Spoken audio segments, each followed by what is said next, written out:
यिर्मयाह 31 के 13 पद कहता है, मैं उन्हें शांति दूंगा और दुख के बदले आनंद दूंगा। मेरे प्रियो, आपका जीवन हो सकता है इस समय दुखों में, कष्टों में पड़ा हुआ हो, लेकिन अगर हम प्रभु के वचनों पे चलेंगे, हम उसकी आज्ञाओं पे पालन करेंगे, तो प्रभु का वचन हमसे कहता है, मैं उन्हें शांति दूंगा और दुख के बदले आनंद दूंगा। आपके जीवन में चाहे कितनी भी दुख तकलीफ क्यों ना हो, परमेश्वर आपके जीवन में उस दुख को निकाल कर आनंद को भरने जा रहा है।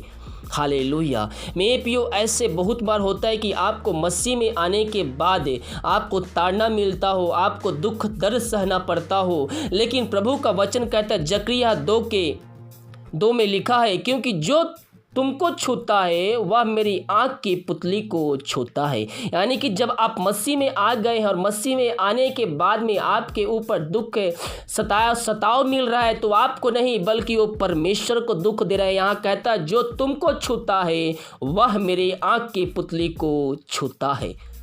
हालेलुया। इसलिए हम हर एक परिस्थितियों में हम प्रभु पर भरोसा रखने वाले हो जाएं। हर एक संकटों में वो अति संकट से मिलने वाला वो परमेश्वर है। यिर्मयाह 17 अध्याय में लिखा है, मुझसे ना घबरा, संकट के दिन तू ही मेरा शरण स्थान है। परमेश्वर हमसे क्या कहता है मेरे प्रियो? परमेश्वर संकट में अति सहज से मिलने वाला परमेश्वर है, वो हमें अकेला ना छोड़ेगा। भजन संहिता 121 अध्याय में लिखा है, यहोवा तेरे आने जाने में तेरी रक्षा अब से लेकर सदा तक करता रहेगा।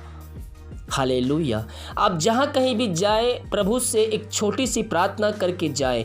परमेश्वर आपको अपने पंखों की आड़ में छुपाए रखेगा। कोई महामारी, कोई बीमारी आपको छू भी नहीं सकेगा। हमें किसी भी चीज़ों से डरने की आवश्यकता नहीं, क्योंकि हम प्रभु का वचन हमसे कहता है, मैं तेरी अब से लेकर सदा तक रक्षा करता रहूँगा। यहोवा हमारे आने जाने में सहायता प्रदान करेगा। चाहे कोई महामारी, कोई बीमारी हमारे चारों तरफ फैली हो, कोई महामारी फैली हो, हम केवल प्रभु के वचनों पर भरोसा रखते हुए, सरकार के नियमों का पालन करते हुए हम आगे बढ़, क्योंकि जगत के शैतानों से हमें बचना है। इसलिए हम प्रभु की आज्ञा पर चलते हुए और नियमों का पालन करते हुए हम आगे बढ़े। प्रभु हमें उसमें सहायता प्रदान करेगा। हालेलुया। यशायाह 66 अध्याय में कहता है, जिस प्रकार माता अपने पुत्र को शांति देती है, वैसे ही मैं भी तुझे शांति दूंगा। हालेलुया। क्या आपका जीवन अशांत हो चुका है? आप सोच रहे हैं कि मेरा जीवन में अशांति हो गया है, मेरा सुख चैन जो है छीन चुका है, मैं अपने जीवन से हताश हो चुकी हूँ, निराश हो चुकी हूँ, तो परमेश्वर का वचन आपसे सीधे सीधे कहता है, मेरे प्रियो, मैं तुम्हें शांति दूंगा। जिस प्रकार माता अपने पुत्र को शांति देती है, वैसे ही मैं भी तुम्हें शांति दूंगा। वो शांति का राजकुमार है मेरे प्रियो। हम उसके वचनों को अपने हृदय में रखने वाले हो जाएं, और जब हम उसके वचनों पे चलते हैं, जब हम उसकी आज्ञाओं का पालन करते हैं, जब वचन को अध्ययन करते हैं, तो हमारे हृदय में आनंद की भरपूरी आ जाता है, एक शांति आ जाता है, और शांति वो आनंद आपके अंत काल तक आपके संग रहेगा, केवल आप उसके वचनों पे चलने वाले हो जाए। हालेलुया। अय्यूब 5:2 पद में कहता है, तुझे निश्चित होगा कि तेरा डेरा कुशल से है, और जब तू अपने निवास में देखे तब कोई वस्तु खोई ना होगी। हालेलुया।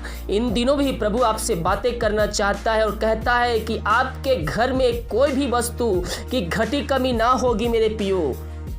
हर एक घटी कमी को पूरा करने वाला परमेश्वर हमारे साथ है। हम उससे प्रार्थना करने वाले हो जाए, और जीवतों का परमेश्वर है, प्रार्थना का उत्तर देना परमेश्वर है, वो हमारे संग संग रहता है। एक बार फिर से यिर्मयाह 31 अध्याय को आप देखेंगे तो वहाँ पर लिखा है, मैं तुम्हें शांति दूंगा और दुख के बदले आनंद दूंगा। प्रभु से प्रार्थना कीजिए, प्रभु मैं विश्वास करता हूँ जो दुख मुझको झेलना होगा उसके बदले तू दुगना आशीष देने जा रहा है। मैं धन्यवाद देता हूं तुझको।